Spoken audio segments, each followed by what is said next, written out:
รัตนาพระภิกษุสามเณรได้ร่วมพิธีทำบุญตักบาตรเนื่องในวันมาฆบูชาของมหาวิทยาลัยเชียงใหม่ประจำปี 2566 วันจันทร์ที่ 6 มีนาคม เวลา 5:30 นาทีถึง 8 นาฬิกา ณ ขวงวัฒนธรรม ถนนสายวัฒนธรรม มหาวิทยาลัยเชียงใหม่ ก็ได้จัดถวายภัตตาหารเช้าที่ศาลาวัดฝายหินก่อนนิมนต์รับบิณฑบาตจากพุทธศาสนิกชน ณ ถนนสายวัฒนธรรม อย่าลืมวันจันทร์ที่ 6 มีนาคม เวลา 5:30 นาทีถึง 8 นาฬิกา ณ ขวงวัฒนธรรม ถนนสายวัฒนธรรม มหาวิทยาลัยเชียงใหม่ ทำบุญตักบาตรข้าวสารอาหารแห้งวันมาฆบูชาเป็นวันสำคัญทางพระพุทธศาสนาได้บุญได้กุศลโดยพร้อมเพรียงกัน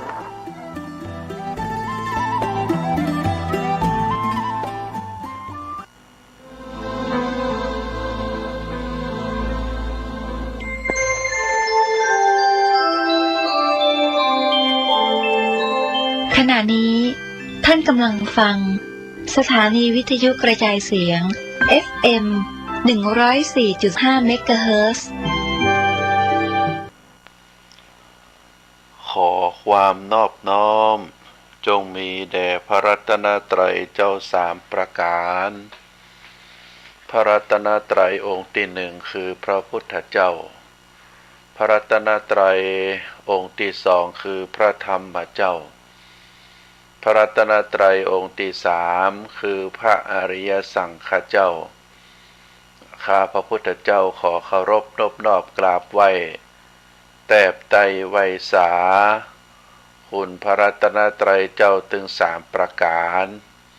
ด้วยความเคารพสักการะเป็นอย่างยิ่งขอถวายความเคารพพระมหาเถรานุเถระเจ้าคณะพระสังฆาธิการครูบาอาจารย์ตลอดถึงพระภิกษุหนุ่มสามเณรน้อยจุตนจุองค์ขอเจริญพรศรัทธาญาติโยม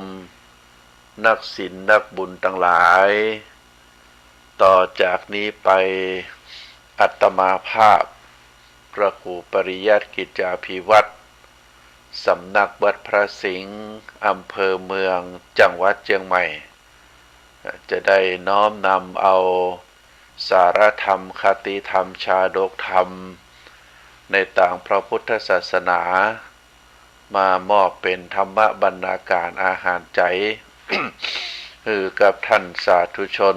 นักศีลนักบุญทั้งหลายตามเวลาพอสมควรก่อนอื่นก็ขอ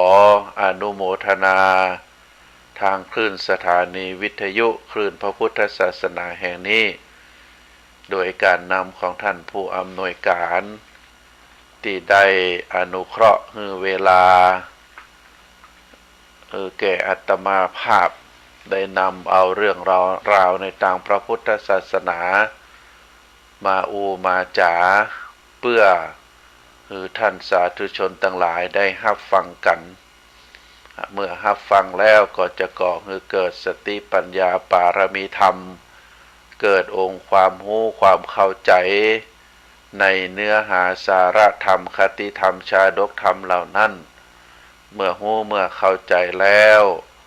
ก็จะได้น้อมนำมาประพฤติปฏิบัติตามกำลังสติปัญญาของตนอันจะก่อให้เกิดความรู้ความเข้าใจแล้วก็จะเกิดให้มีสติปัญญาปารมีธรรมก็จะก่อให้เกิดความสุขอันเป็นความสุขตึงต่างกายแล้วก็ความสุขตึงต่างใจที่เฮาตัดทั้งหลายจะได้ประพฤติปฏิบัติกันแล้วก็จะได้น้อมนำช่วยกันเผยแผ่ธรรมะคำสอนเหล่านั้นต่อไปคือลูกคือหลานคือกัลยาณมิตรปากต่อปากกรรมต่อกรรมก็จะได้เป็นกระบอกเสียงบาทธรรมะขององค์สมเด็จพระสัมมาสัมพุทธเจ้าเป็นสิ่งที่ดีเป็นสิ่งที่มีคุณค่าท่านสาธุชนทั้งหลายเฮาในฐานะที่เป็นอุบาสกอุบาสิกา ที่เป็นกำลังสำคัญเฮาถือว่าเป็นผู้ใกล้ชิดพระพุทธศาสนาเฮามีความเชื่อมีศรัทธาในพระพุทธศาสนาในปัญญาปารมีขององค์สมเด็จพระสัมมาสัมพุทธเจ้าศรัทธาแปลว่าความเชื่อในเรื่องหยังนะเฮาเชื่อโดยความเลื่อมใสศรัทธาเชื่อด้วยปัญญาเชื่อในสิ่งที่ควรเชื่อโดยเหตุโดยผลเชื่อโดยปัญญาก็คือก่อนเฮาจะเชื่อในเรื่องใดในสิ่งใดเฮาก็ใช้ปัญญาพิจารณาตรีตรองเมื่อตรีตรองโดยเหตุโดยผลเฮาก็เกิดความเชื่อว่าเป็นเรื่องจริงแล้วก็สิ่งที่เฮาเชื่อนั้นก็เป็นสิ่งที่เกิดจากความเลื่อมใสศรัทธาเกิดจากปัญญาเกิดโดยเหตุโดยผลเฮาจึงเชื่ออันนี้เป็นศรัทธาของอุบาสกอุบาสิกาเนอะก็คือจะต้องมีศรัทธาคือความเชื่อโดยปัญญาโดยสิ่งที่ควรเชื่อแล้วก็เชื่อโดยเหตุโดยผลศรัทธาของอุบาสกอุบาสิกามี4ประเภทที่หนึ่งเราเรียกว่ากัมมศรัทธาเชื่อในเรื่องของกรรมซึ่งสิ่งที่ก่อคือเกิดกรรมนั้นเกิดตั้งกาย3วจีกรรม4มโนกรรม3ที่เฮาว่าเชื่อในเรื่องของกรรมนั่นเฮาจะทำให้เป็นกรรมได้เพราะว่าเฮาได้กระทำมีเจตนาทางกายถ้าเฮาได้ทำกรรมก็มีตึงกรรมดีและก็กรรมชั่วกรรมดีในทางกายนั้นมี3อย่างก็คือ1การงดเว้นการฆ่าสัตว์ตัดชีวิตก็คือเอากายเอาตั้งแต่อวัยวะศีรษะจรดเท้าอาจจะเป็นมือเป็นเท้าไปเบียดเบียนสัตว์อื่นไปทำร้ายสัตว์อื่นไปฆ่าสัตว์ตัดชีวิตของสัตว์อื่นอันนี้เราเรียกว่าทำทางกายประเภทที่1ก็คือการฆ่าสัตว์ตัดชีวิตประเภทที่2ก็คือการลักทรัพย์การขโมยการยื้อแย่งการชกชิงวิ่งราวเอาทรัพย์สินของคนอื่นการเล่นจู้การผิดประเพณีประเวณีในลูกเมียสามีของคนอื่นถ้าเฮางดเว้นได้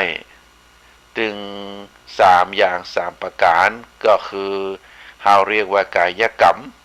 การทำกายตั้งกายการทำกรรมตั้งกาย3สิ่ง3ประการนี้เป็นกายกรรมก็คือการงดเว้นจากการฆ่าสัตว์ตัดชีวิตการงดเว้นในการลักขโมยชกชิงวิ่งราวของทรัพย์สินบุคคลอื่นแล้วก็การมีเรียกว่าการเล่นจู้ผัวเมียคนอื่นลูกหลานคนอื่น3สิ่ง3ประการนี้เป็นกายกรรมถ้าเฮาได้งดเว้นก็ถือว่าเป็นการทำความดีทางกายประการที่2วจีกรรม4อันได้แก่การพูดเท็จการงดเว้นจากการพูดเท็จอู้กรรมจริงอู้กรรมที่มีเหตุมีผลอู้กรรมอู้ที่มีความน่าเชื่อถืออู้กรรมอู้ที่อ่อนหวานไพเราะอู้กรรมอู้ที่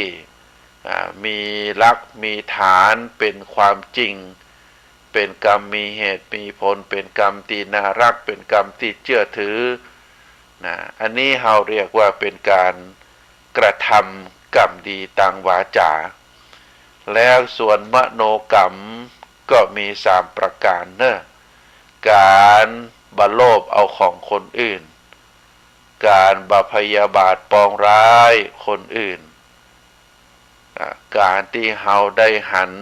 มีความคิดเห็นสิ่งต่างๆที่ถูกต้องทำนองครองธรรมถึง3อย่างนี้เราเรียกว่าเป็นมโนกรรมถ้าเรางดเว้นกายกรรม3อย่างวจีกรรม4มโนกรรม3เว้นได้ถึง4อย่าง4ประการนี้เราประกอบแต่สิ่งที่ดีสิ่งที่เป็นประโยชน์นะอันนี้ก็ถือว่าถ้าเรางดเว้นได้นะเราทำแต่สิ่งดีบ่ทำในสิ่งที่ชั่วกรรมที่เรากระทำนั้นถือว่าเป็นกรรมด้านดีกุศลกรรมนะเมื่อเราทำกรรมดีเป็นกุศลกรรมแล้วถามว่าผลที่ตัวมาผลที่เกิดขึ้นกับเรานั้นก็เป็นผลดีศรัทธาญาติโยมผลที่เกิดจากการกระทำบ่ว่าจะเป็นการกระทำทางกายทางวาจาทางใจก็แล้วแต่เมื่อเราทำกรรมดีผลที่ดีก็จะเกิดขึ้นเรียกว่าเป็นผลของกรรมหรือวิบากของกรรมเมื่อเราทำกรรมบดีผลที่บดีก็จะเกิดขึ้นซึ่งในหลักการการเชื่อในผลของกรรมเราเชื่อเป็นผลที่ยุติธรรมที่สุดเปิ้นห้องเรียกว่ากฎแห่งกรรมบ่มีกฎอันใดที่จะยุติธรรมที่สุดซึ่งคนที่ทำกรรมดีก็จะได้รับผลดีทำกรรมบดีก็จะได้รับผลแห่งการกระทำที่บดีของเฮาในเรื่องนี้ผลของกรรมนี้ในการเชื่อเรื่องผลของกรรมนี้ซึ่งเฮาเรียกว่าวิปากศรัทธานั่นท่านสาธุชนขอให้ได้เชื่อตามหลักพระพุทธศาสนาขอให้มีความเป็นสัมมาทิฏฐิหันชอบตามหลักกฎแห่งกรรมบางผู้บางคนเป็นมิจฉาทิฏฐิ บ่มีความเชื่อเรื่องผลของกรรมเมื่อเฮาบ่เชื่อเรื่องผลของกรรมแล้วก็จะก่อให้การกระทำบ่ว่าจะเป็นทางกายทางวาจาทางใจก็จะเริ่มหรือเข้าสู่โหมดแห่งการทำกรรมบดีเพราะบ่มีความเชื่อเรื่องผลของกรรมแต่ถ้าเราเชื่อเรื่องผลของกรรมแล้วทำดีได้ดีทำชั่วได้ชั่วถ้าเราเชื่อเรื่องผลของกรรมนี้ก็จะทำให้เรานั้นเกรงกลัวต่อผลที่จะตวยมาแต่ถ้าเราบ่มีความเชื่อเรื่องผลของกรรมแล้วด้วยกิเลสตัณหาด้วยราคะด้วยความสิ่งที่เฮาจิตใจถูกครอบงำด้วยความโกรธความโลภความหลงก็จะนำพาให้ตัวเฮานั้นทำตามความต้องการของกิเลสเมื่อตัวเฮาตกอยู่ภายใต้อำนาจของกิเลสความโลภความโกรธความหลงก็จะนำพาตัวตนเฮาไปทำในสิ่งที่บ่ดีผิดกฎหมายบ้านเมืองผิดประเพณีผิดวัฒนธรรมผิดศีลผิดธรรมก็จะให้บ้านเมืองเฮานี้เต็มไปด้วยความเรียกว่าความร้อนแรงความห้ายแหงที่จะก่อให้เกิดความทุกข์เป็นความตึกตึงตัวเฮาเป็นความทุกข์ตึงคนอื่นอันเกิดจากการกระทำที่ผิดศีลผิดธรรมบ้านเมืองใดประเทศใดที่ไร้ศีลไร้ธรรมคนใหญ่รังแกคนน้อย คนมีอำนาจรังแกคนไร้อำนาจความเป็นอยู่ของคนทั้งหลายก็จะบ่มีความสุขมีแต่ความทุกข์เพราะเต็มไปด้วยความเบียดเบียนกันเรื่องวิปากาสธาความเชื่อเรื่องในกรรมถือว่าเป็นสิ่งสำคัญเนอะศรัทธาญาติโยมข้อที่3กรรมสกตาศรัทธาเฮาเชื่อว่าสัตว์โลกมีกรรมเป็นของตนสัตว์โลกเมื่อเฮาเชื่อว่า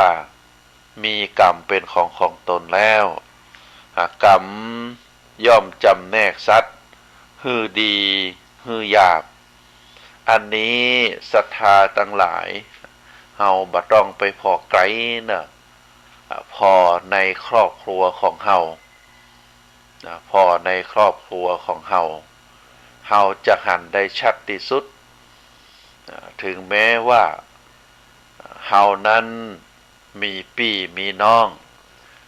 ที่เกิดจากต้องพ่อต้องแม่เดียวกัน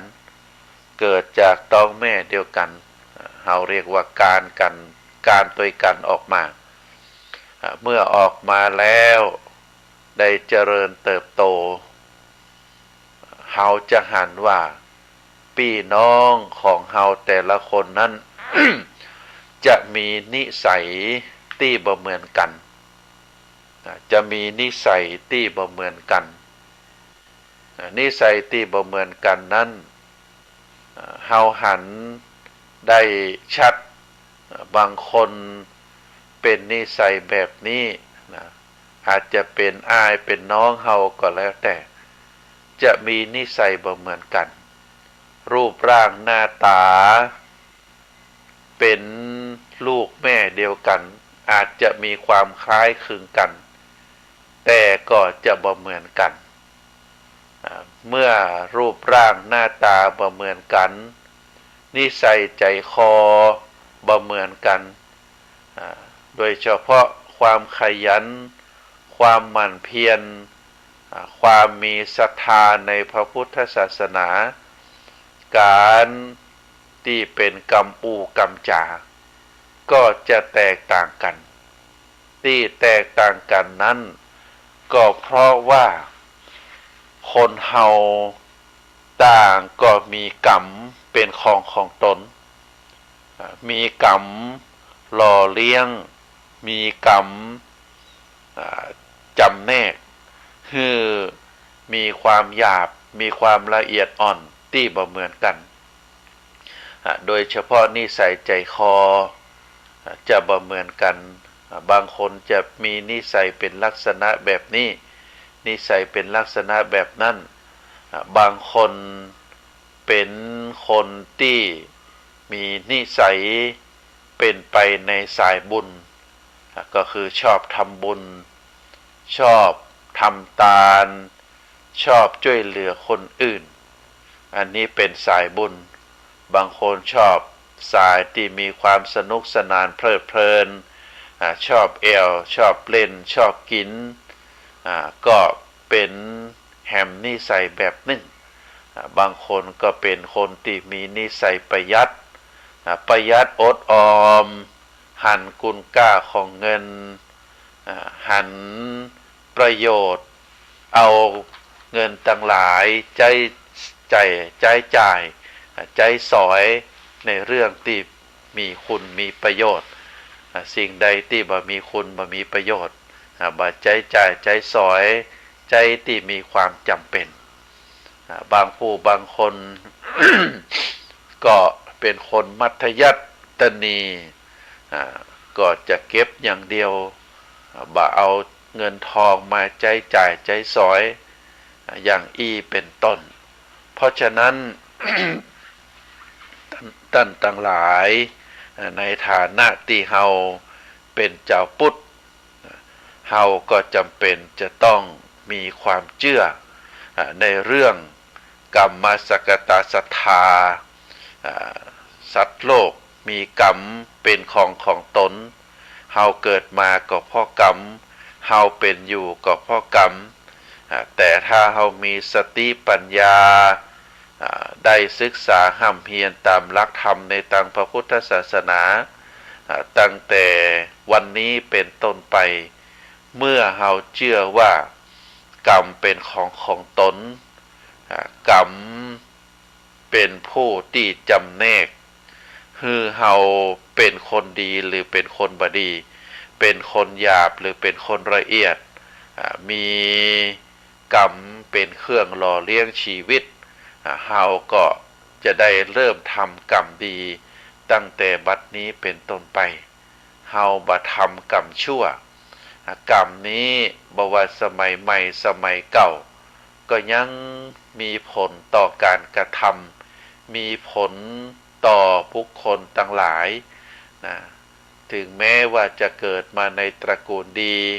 พ่อแม่เป็นคนมีศีลมีธรรมแต่ลูกบางคนลูกคนที่มีศีลมีธรรมแต่กระทำในสิ่งที่ตรงกันข้ามเพราะฉะนั้นด้วยอำนาจของกรรมนี้เป็นเรื่องสลับซับซ้อนทุกคนจะต้องเป็นไปตามกฎแห่งกรรมเพราะว่ากรรมสกตาศรัทธาเฮาจะต้องเชื่อว่าทุกคนนั้นมีกรรมเป็นของตัวเก่าเมื่อเฮาเชื่อเป็นลักษณะแบบนี้แล้วเฮาต้องปรับพฤติกรรมของเฮาต้องปรับพฤติกรรมของเฮาให้อยู่ในเกณฑ์อยู่ในหลักการทำดีได้ดีทำชั่วได้ชั่วแต่ถ้าเฮาบ่ยึดหลักตรงนี้ไว้บางทีก็เมื่อหู้ตัวมาก็สายนะหู้ตัวมาก็สายเพราะฉะนั้นก็ฝากศรัทธาญาติโยมในเรื่องของหลักการคุณสมบัติของอุบาสกอุบาสิกาข้อที่3ก็คือกรรมสกตาศรัทธาเฮามีกรรมเป็นของตนแล้วก็ข้อสุดท้ายข้อที่4ก็คือตถาคตโพธิสัตตานะตถาคตโพธิสัตถาเป็นความเชื่อในการตรัสรู้ขององค์สมเด็จพระสัมมาสัมพุทธเจ้าพระพุทธเจ้าเป็นพระบรมศาสดาแห่งเฮาท่านทั้งหลายพระพุทธองค์ได้ออกบวชเป็นเจ้าชายผู้ที่จะครองประเทศเป็นพระเจ้าแผ่นดินแต่ว่าเมื่อพระองค์ได้หันว่ามนุษย์เฮานั้นทุกผู้ทุกนามตกอยู่ในกฎเฮาเรียกว่ามีการเกิดขึ้นในเบื้องต้นมีการเปลี่ยนแปลงในท่ามกลางมีการตายไปในที่สุดคนแล้วคนเล่าเกิดมาแล้วก็จะต้องมีการเปลี่ยนแปลงแล้วหลักการเปลี่ยนแปลงก็เป็นไปตามที่พระพุทธองค์ได้ตรัสสอนไว้ว่าเฮามีอนิจจลักษณะก็คือบ่เที่ยงแท้แน่นอนอันที่สองชีวิตนั้นเต็มไปด้วยความทุกข์เป็นไปด้วยความทุกข์ความยากความลำบากแล้วก็ประการที่3ชีวิตของคนเฮานั้นเป็นอนัตตลักษณะก็คือบ่มีพิจารณาโดยปัญญาแล้วบ่มีตัวมีตนที่แท้จริงบ่สามารถที่จะเข้าไปยึดถือยึดมั่นในตัวในตนเพราะว่าเป็นสิ่งที่บ่มีตัวบ่มีตนเป็นสิ่งที่ไร้แก่นสารสาระเฮาจะไปยึดว่านี่เป็นตัวเฮาตัวตนของเฮาก็บ่ได้เป็นไปตามหลักสัจธรรมมีการเกิดขึ้นมีการเปลี่ยนแปลงมีการตายไปในที่สุดหลักการตายก็คือการดับสูญไปหมดไปอยู่บ่ถึง100 ปีเพราะทุกคนเกิดมาแล้วมีความตายเป็นที่สุดเฮาจะไปยึดมั่นถือมั่นว่าขอตัวตนเฮานั้นอยู่เป็นลักษณะแบบนี้ไปตลอดก็เป็นไปบ่ได้เรียกว่าเป็นสิ่งที่เป็นอนัตตาเมื่อเป็นหลักสัจธรรมเป็นลักษณะแบบนี้พระพุทธองค์ก็หาทางออกที่จะต้องบังคับมาเกิดแก่เจ็บตายไป เป็นลักษณะแบบใดในที่สุดแล้วพระพุทธองค์ก็ได้รู้แนวทางในการประพฤติปฏิบัติตามที่พระพุทธองค์ได้ตรัสไว้ในธรรมจักรปวัตตนสูตรหนทางที่จะฮือสู่ความบ่ต้องปิกมาเกิดแหมเฮาเรียกว่าการเข้าสู่นิพพานการเข้าสู่นิพพานก็คือการได้สำเร็จเป็นพระอรหันต์โดยการสลัดกิเลสออกจากจิตจากใจการประพฤติปฏิบัติตามอริยมรรคมีองค์8ซึ่งเป็นแนวทางที่พระพุทธองค์ได้ตรัสสอนไว้ตราบใดที่พระสงฆ์องค์ข้าเจ้าได้ประพฤติปฏิบัติตามอริยมรรคมีองค์8ตราบนั้นในโลกเฮานี้จะบ่ว่างเว้นจากพระอรหันต์เมื่อโลกเฮานี้ได้บ่ได้ว่างเว้นจากพระอรหันต์ก็ถือว่าการหลุดพ้นจากกิเลสการที่บ่ต้องปิกมาเกิดแหมก็ถือว่าเป็นหลักตามหลักธรรมในทางพระพุทธศาสนาถือว่าพระพุทธองค์นั้นได้กระทำได้ประพฤติเป็นแบบอย่างที่ฮือเฮาท่านทั้งหลายได้หันเพราะฉะนั้นเรื่องของศรัทธาของอุบาสกอุบาสิกาถึง4ประการนี้ก็เป็นเรื่องราวที่เฮาท่านทั้งหลายควรที่จะยึดถือเป็นแบบอย่างเนศรัทธาญาติโยมธรรมคำสอนขององค์สมเด็จพระสัมมาสัมพุทธเจ้าที่ได้ฮือเฮาท่านทั้งหลายได้ฮู้ได้เข้าใจได้ศึกษาเรียนรู้มาจนถึงปัจจุบันซึ่งได้จารึกอยู่ในหนังสือพระไตรปิฎกที่ครูบาอาจารย์รุ่นแล้วรุ่นเล่าได้จารึกได้ศึกษาหำเพียรได้เผยแผ่ก็เพราะว่ามีความเลื่อมใสศรัทธาใน แนวทางแห่งองค์สมเด็จพระสัมมาสัมพุทธเจ้าซึ่งก็ถือว่าเป็นหลักศรัทธาหลักหนึ่งใน4หลักอันได้แก่กรรมศรัทธาความเชื่อในเรื่องกรรมวิปากศรัทธาความเชื่อในผลของกรรมเป็นผลความยุติธรรมที่สุดเป็นกฎแห่งกรรมคนทำดีได้ดีทำชั่วได้ชั่วถึงซึ่งครูบาอาจารย์เฮา ได้ช่วยกันเผยแพร่ได้ช่วยกันบอกกล่าวให้ศรัทธาเฮาได้รู้ได้เข้าใจแล้วก็เป็นความเชื่อว่าสัตวโลกทุกผู้ทุกคนนั้นมีกรรมเป็นของตน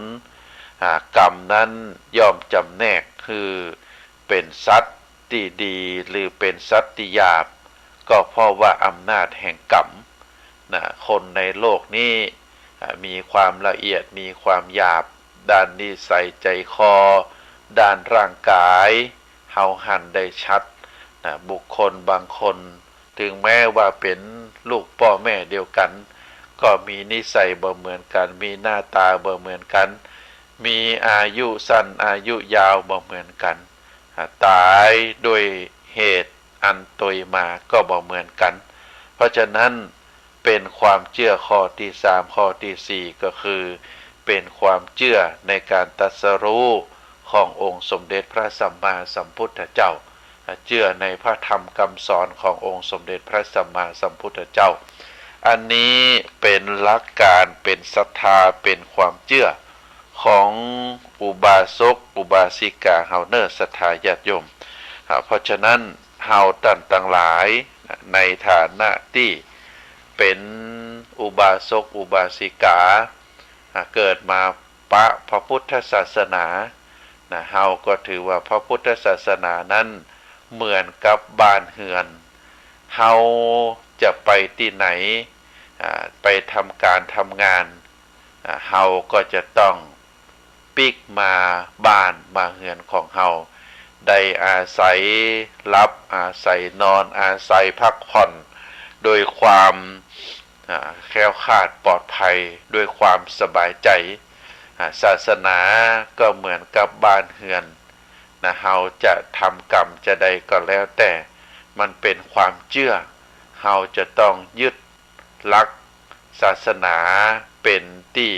อยู่เป็นที่อาศัยเป็นที่แอบอิงของจิตของใจเฮาศาสนาเหมือนกับเสื้อผ้าเสื้อผ้านั้น สำหรับ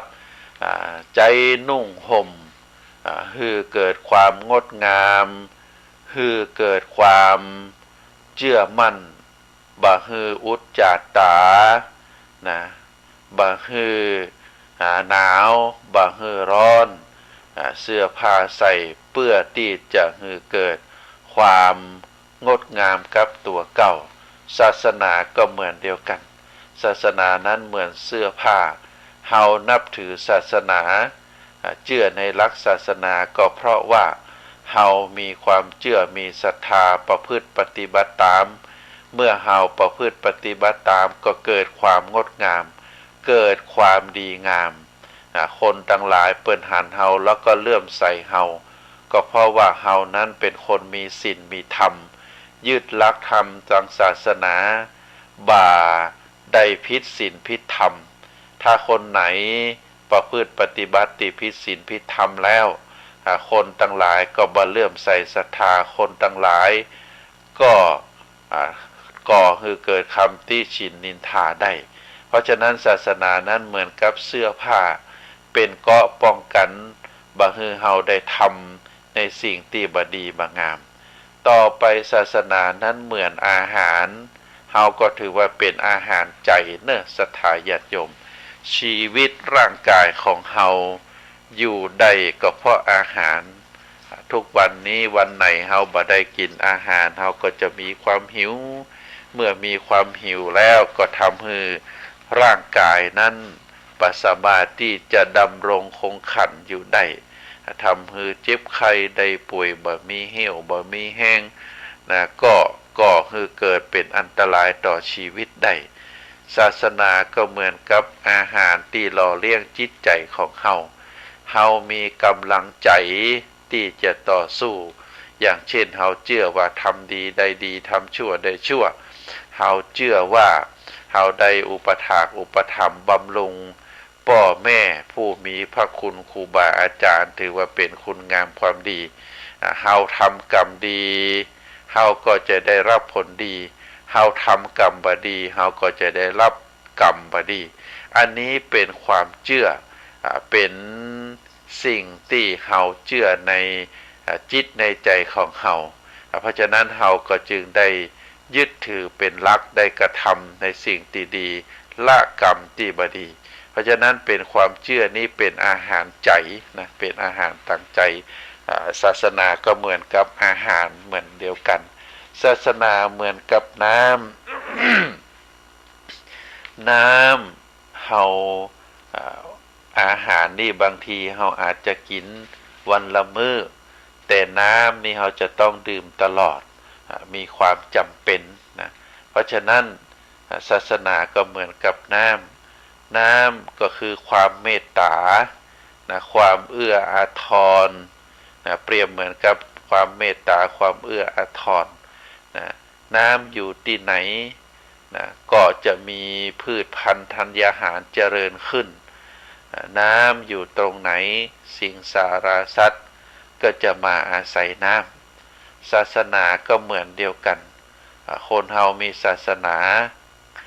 ก็เพราะว่าชีวิตของเฮานั้นจะเป็นชีวิตที่มีความร่มเย็น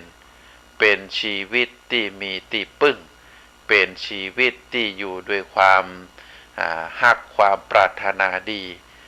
ก็จะเป็นชีวิตที่มั่นคงเป็นชีวิตที่มีความสุขความสงบเป็นชีวิตที่ มีความเรียบร้อยดีงามโดยอาศัยของหลักศาสนาเพราะฉะนั้นศาสนานั้นเหมือนกับน้ำศาสนาเป็นอาภรณ์ติล้ำค่าเป็นอาภรณ์ติล้ำค่าบุคคลใดที่มีศาสนาบุคคลนั้นจะเป็นคนดีเป็นคนที่คนต่างหลายยกย่องสรรเสริญเฮาก็จะหัน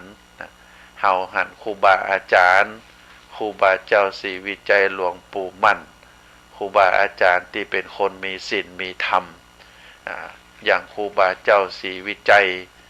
ชาติพันธุ์เปิ้นเป็นปากยออยู่ที่เมืองลีละปูนถ้าสมัยตะก่อนก็ถือว่าไกลแต่ด้วยความมีศีลมีธรรมเป็นพระสงฆ์มักน้อยสันโดษเป็นพระสงฆ์ที่ทำกุลก้าคือกับคนต่างหลายครูบาอยู่ที่ไหนคนก็ไปกราบไปไหว้ถามว่าครูบาเป็นคนหน้าตาดีก็บ่ใจเป็นพระที่มีรูปร่างหน้าตาดีก็บ่ใจแต่คนต่างหลายไปกราบไปไหว้ถึงแม้ครูบาจะดับขันไปแล้วเหรียญรูปเหมือนของครูบาคนต่างหลายได้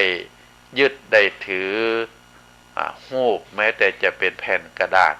คนต่างหลายก็ได้เอาติดไว้เป็นติกราบติไว้เป็นติสักการะบูชาก็เพราะว่าคุณงามความดีของครูบาเจ้าเพราะฉะนั้นศาสนานั้นเพราะครูบาเจ้านับถือศาสนาพุทธครูบาเจ้าได้ยึดหลักศีลธรรมเป็นหลักปฏิบัติดีปฏิบัติชอบเพราะฉะนั้นก็ถือว่าศาสนาเป็นอาภรณ์ที่ล้ำค่าคนเข้ากราบคนเข้าไหว้คนอยากได้ยึดถือไว้เป็นสรณะที่พึ่งก็เพราะว่าศาสนาเพราะฉะนั้นศรัทธาญาติโยมทั้งหลาย เฮาเกิดมาปะพระพุทธศาสนาแล้วเฮาได้ยึดเอาศาสนาพุทธเหมือนกับบ้านเฮือนเป็นที่พักเป็นที่อาศัยจิตใจเป็นที่ยึดถือเป็นที่เคารพสักการะเฮาจะไปทางใดเฮาก็ต้องเอาศาสนาไปตวยไปกราบไปไหว้อย่างครูบาอาจารย์ได้ไปเป็นพระธรรมทูตต่างประเทศไปสร้างวัดสร้างวาเป็นที่อยู่เป็นที่อาศัยเป็นที่สักการะบูชาก็เพราะว่านำศาสนาเหมือนกับเป็นบ้านเฮือนศาสนาเหมือนกับเสื้อผ้าอาภรณ์พระสงฆ์องค์ข้าเจ้าไปทางใด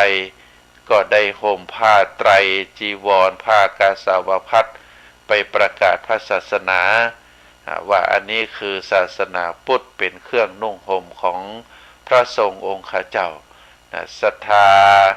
นาปุณเจ้าต่างชาติที่มาเมืองไทย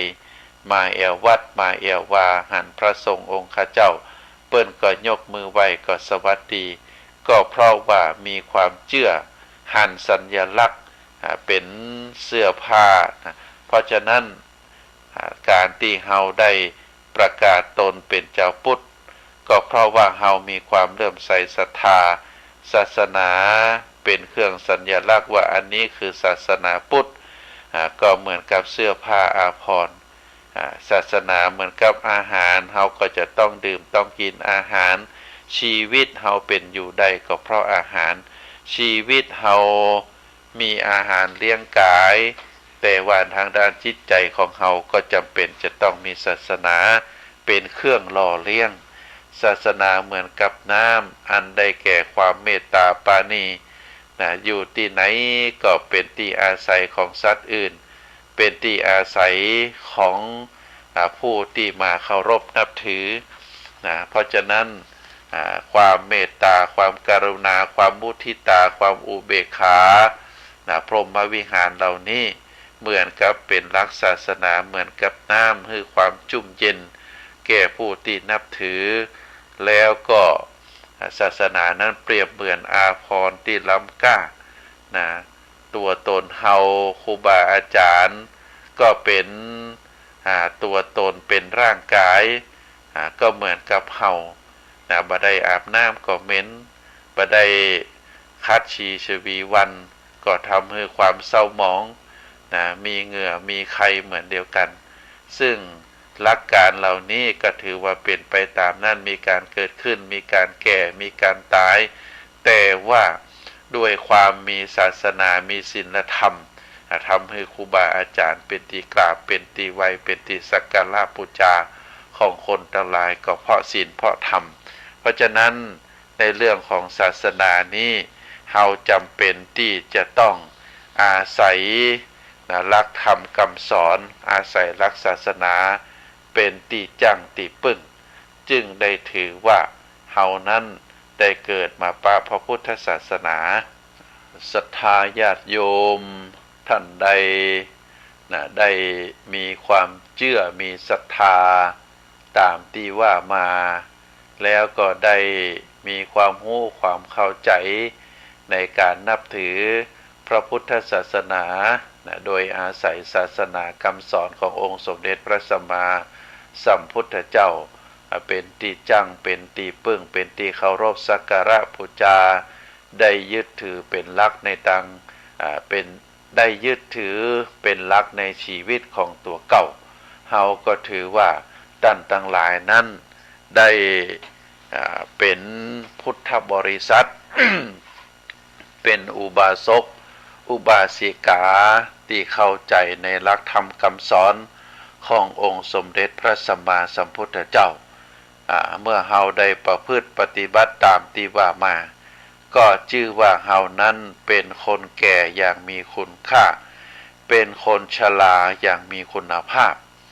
บางผู้บางคนมีอายุนักเข้าเลขเข้าวัย60แล้วแต่ก็บ่ได้ยึดเอาหลักธรรมคำสอนเป็นตีจิตเป็นตีจั่งตีปึ้งอันนี้เฮาเรียกว่าเป็นคนแก่อย่างบ่มีคุณภาพบ่มีคุณค่าเป็นคนชราอย่างบ่มีคุณภาพเพราะฉะนั้นการที่เฮาจะมีคุณภาพ เป็นคนที่มีคุณภาพได้นั้นเฮาก็จะต้องมีในเรื่องของสมรรถภาพมีสุขภาพถึงจะได้ชื่อว่าเป็นคนแก่อย่างมีคุณค่าเป็นคนเรียกว่าเป็นคนชราอย่างมีคุณภาพภาพ3อย่างของคนเฮาอันใดแก่สมรรถภาพอันใดแก่คุณภาพอันใดแก่สุขภาพสมรรถภาพก็คือเป็นความเก่งทางด้านร่างกายศรัทธาญาติโยมร่างกายของคนเฮานี้ ไผที่สามารถพัฒนาความเก่งทางด้านร่างกายเฮาก็ถือว่าเป็นผู้ที่มีสมรรถภาพอย่างบางคน ได้ใจร่างกายได้ฝึกฝนร่างกายคือมีความเก่งทางด้านการกีฬาบ่ว่าจะเป็นฟุตบอลบ่ว่าจะเป็นบาสเกตบอลบ่ว่าจะเป็นทางด้านมวยบ่ว่าจะเป็นทางด้านตะกร้อวอลเลย์บอลที่ได้รางวัลกันมาแข่งขันชนะมาบุคคลนั้นได้ฝึกฝนได้ฝึกฝนร่างกายให้มีความเก่งเราเรียกว่าเป็นคนที่มีสมรรถภาพเป็นคนที่วิ่งไวที่สุดเป็นคนที่มีความสามารถวิ่งในระยะไกลอย่างเป็นต้นได้ฝึกฝนร่างกายคือมีสมรรถภาพอันนี้เรียกว่าใจร่างกายคือเป็นประโยชน์บางคนได้ฝึกฝนมาได้มีความเก่งทางด้านภาษาเป็นความเก่งที่ใจสติปัญญาใจการศึกษาห้ำเพียรพัฒนาต่อยอดในด้านเทคโนโลยีอย่างศรัทธาญาติโยมเฮาหันบางทีละอ่อนสมัยใหม่เก่งใจในทางด้านการสื่อสารใจทางด้านการสื่อสารเก่งทางด้านเทคโนโลยีบางทีเฮาอายุนักเฮาก็บักไข่ตันละอ่อนอันนี้ก็เป็นเรื่องธรรมดาเพราะฉะนั้นไผที่มีความสามารถ ใจร่างกายให้มีความเก่งให้เป็นประโยชน์ได้เฮาเรียกบุคคลนั้นว่าเป็นคนที่มีสมรรถภาพประการต่อมา บุคคลใดได้ใจตัวเก่าใจจิตใจในการพัฒนาคุณงามความดี เป็นบุคคลที่มีความขยันเป็นคนที่มีจิตใจยึดมั่นถือมั่นในคุณงามความดีในศีลห้ารักษาศีลห้าบ่ล่วงละเมิดศีลได้ต่อยอดจากศีลห้าไปเป็นศีลแปดโดยที่นำพาตัวเก่าคือยึดมั่นถือมั่นได้เรียนรู้ในเรื่องลักทำกรรมฐานเจริญจิตภาวนาฝึกปฏิบัติตัวเก่าคือเป็นคนมีศีลมีธรรมอาศัยรักศีลธรรมเป็นที่ยึดเหนี่ยวเป็นคนที่น่าเคารพนับถือบ่าล่วงละเมิดศีลบ่าเป็นคนที่เอาร่างกายของตัวเองนั้นไปทำกรรมชั่วโดยมีจิตใจยึดมั่นถือมั่นตามหลักธรรมอันนี้เราเรียกคนนี้เรียกว่าเป็นคนมีคุณภาพก็คือมีจิตใจดีมีจิตใจมีความเมตตามีความเสียสละทำงานให้แก่ส่วนรวมเราเรียกว่าเป็นคนที่มีคุณภาพแล้วประการต่อมาก็คือเป็นคนที่บ่ยึดมั่นถือมั่นเป็นคนที่สามารถปล่อยวางเหตุการณ์ต่างๆที่เกิดขึ้นกับตัวเก่าบอกว่าจะเป็นสิ่งที่ดีหรือเป็นสิ่งที่บ่ดีอย่างเช่นอาจจะปะกับความล้มเหลวในชีวิตอาจจะปะกับสิ่งที่เกิดขึ้นพ่อแม่หรือสามีภรรยาได้จากกันไปความได้ผลกระทบจากความหายนะหรือความเสื่อมในสิ่งใดสิ่งหนึ่งแต่บุคคลคนนั้นก็บ่าเอ็นเอียงบ่าไปเรียกว่าบ่าไปตามกระแสสิ่งที่เกิดขึ้นบางทีบางครั้งก็ได้รับการตีตินตีฉินนินทาบางครั้งบางคราวก็ได้ปะกับความทุกข์แต่บุคคลนั้นเป็นคนที่มีจิตใจเข้มแข็งยังมีสามารถทำให้มีสติดำรงคงขันอยู่ตามปกติบ่มีความเอ็นเอียงไปตามโลกธรรมอันได้แก่ความทุกข์ความสุขความทุกข์ความกรรมนินทาสรรเสริญการได้ลาภเสื่อมลาภการได้ยศเสื่อมยศเมื่อมีลาภมียศมีความสุขก็บ่หลงละเลงบ่ประมาทเมื่อมีความทุกข์เมื่อมีการเสื่อมลาภเมื่อมีการเสื่อมยศเมื่อได้รับการติฉินนินทาก็บ่ได้ไปยึดมั่นถือมั่นในสิ่งต่างหลายเหล่านั้นได้ปล่อยวางได้ให้มีการดำเนินชีวิตตามปกติ บุคคลคนนี้เราถือว่าเป็นคนที่มีคุณภาพในศรัทธาญาติโยมเพราะฉะนั้นก็อยากฝากให้ศรัทธาญาติโยมว่าในฐานะที่เราเป็นเจ้าพุทธเราเชื่อเรื่องในศรัทธาเชื่อเรื่องในกรรมเชื่อเรื่องในการตรัสรู้ขององค์สมเด็จพระสัมมาสัมพุทธเจ้า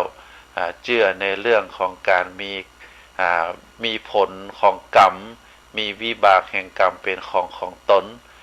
เมื่อเรามีความเชื่อมีความศรัทธาต่อกรรมแล้วต่อผลของกรรมแล้วเราก็ได้นับถือ ยึดถือศาสนาเป็นหลัก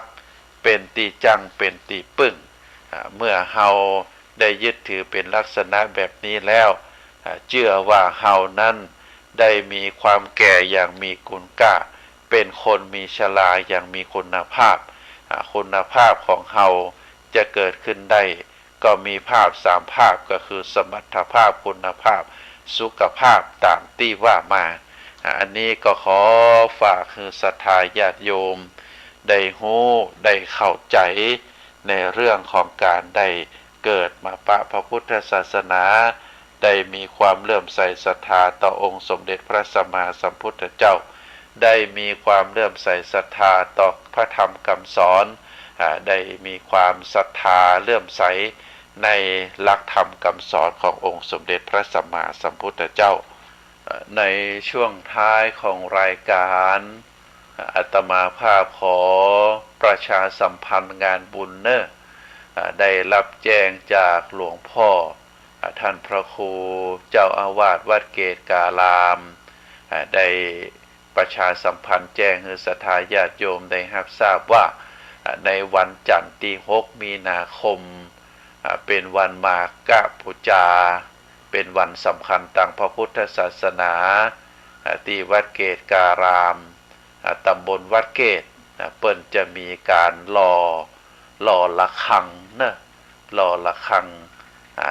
เป็นระฆังที่ใจตีใจส่งสัญญาณให้คนต่างหลายได้รู้ในเรื่องคุณงามความดีในตอนแมลงเวลา6 โมงแรงก็จะมีการหล่อระฆังจะ22 นิ้วขนาด22 นิ้วหลังจากหล่อระฆังแล้วก็จะมีการเวียนเทียนรอบเจดีย์พระเกศแก้วจุฬามณีที่วัดเกตการามเพราะฉะนั้นก็ขอประชาสัมพันธ์เชิญชวนศรัทธาญาติโยมเนอะได้ไปร่วมกันที่วัดเกตวัดเกตนั้นมีเจดีย์เป็นตัวแทนที่อยู่ในเจดีย์อันหนึ่งพระธาตุอันหนึ่งขององค์สมเด็จพระสัมมาสัมพุทธเจ้าที่อยู่ในบนสวรรค์เป็นพระเกศแก้วจุฬามณีแต่ว่าในสัญลักษณ์เป็นที่เข้าใจกันก็คือประชาสัมพันธ์กันว่าในโลกมนุษย์เท่านั้นก็ในจังหวัดเชียงใหม่เฮาก็ถือว่าเป็นเจดีย์จำลองมาอยู่ที่วัดเกตนะศรัทธาญาติโยมก็ได้ไปร่วมทำบุญกันกับหลวงพ่อท่านพระครูสันติเจติยากรอยู่เจ้าอาวาสวัดเกตได้เจริญพรมาก็ขอน้อมเชิญเจริญพรศรัทธาญาติโยมได้ไปร่วมกันงานบุญในวันสำคัญในทางพระพุทธศาสนาวันที่ 6 มีนาคมวันมาฆบูชาตอนเย็นของวันที่ 6 เวลา 6 โมงเป็นต้นไปได้ไปร่วมอนุโมทนาบุญได้เดินเวียนเทียนได้เดินเวียนเทียนก็ถือว่าเป็นบุญเป็นกุศลเนอะศรัทธาญาติโยมอาตมาภาพขอนำรายการจากท่านสาธุชนไปก่อนก็ขอบุญกุศลคุณงามความดีได้ปกห่มศรัทธาญาติโยมทุกท่านได้มีความสุขได้มีความเจริญขอเจริญพร